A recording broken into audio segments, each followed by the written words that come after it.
My name is Mark Kloner, and I'm the Director of Sales and Marketing at Kronos Technology.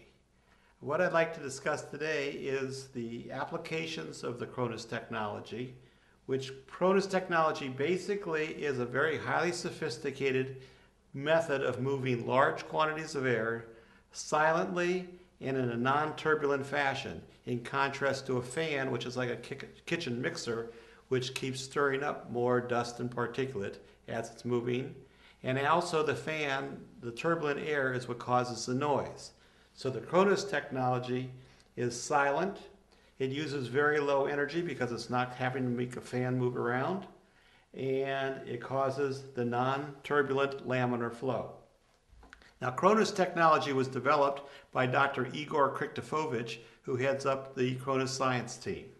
Some of the applications for Kronos technology would be an air purifier, like our prototype here today, or also a space heater. It's totally silent, safe space heater, a humidifier, a range hood, in your kitchen, how that noisy fan, that would all go away, totally silent, fireplaces, and even microchip cooling.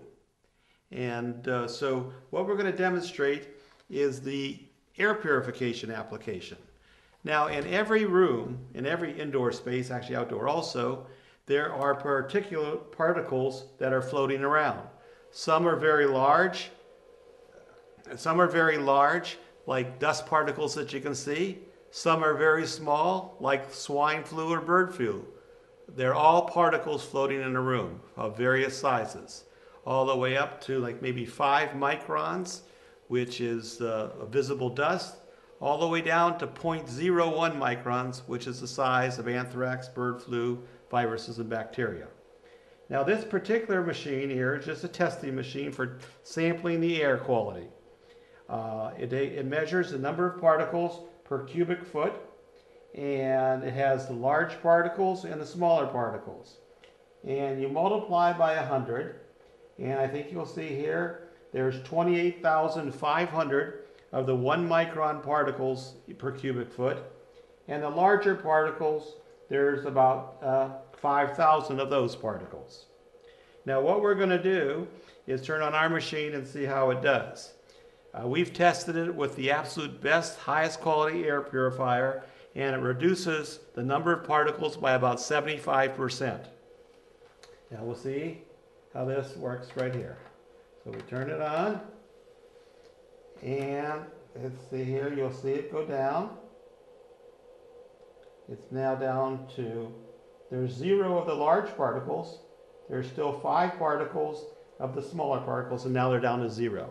It gets rid of all, 100% of the large and small particles floating in the room, which gets rid of the odors, the allergens, and does so in a silent fashion.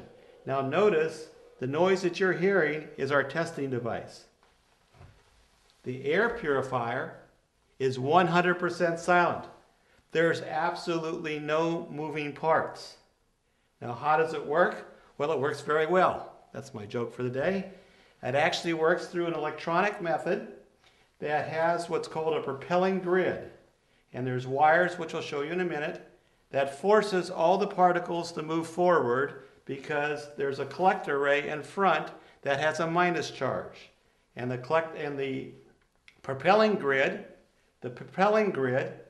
what it will do, it will cause the particles to go towards the minus of the collector array, and everything is moved forward. All the air, all the particles, and in the process, the particles get attached to a collector array that when a light goes on, it tells you that you need to drop it in the dishwasher. In addition, this is the propelling grid, very small wires, and it has special patented electronics. There are 17 US patents. There's numerous other patent pendings that protect all of the technology. And after about 3 or 4 months, you'll need to replace this propelling grid, and it costs a fraction of what an air filter will cost. So there's very little consumables. Now, if you were to compare this with a conventional HEPA filter that would cover the same size room, It would be twice the physical size. It would be 5 times the power. It will be many, many times noisier and would reduce not anywhere near as many of the larger particles and none of the smaller particles less than 3 microns. Because a HEPA filter is like a screen door and it has very, very small little holes to go through, but it only will trap 0.3 microns and higher. That's why the swine flu, bird flu, many of those things will go right through the filter. This, because of the patented methods, will attract all of the particles onto our collecting array.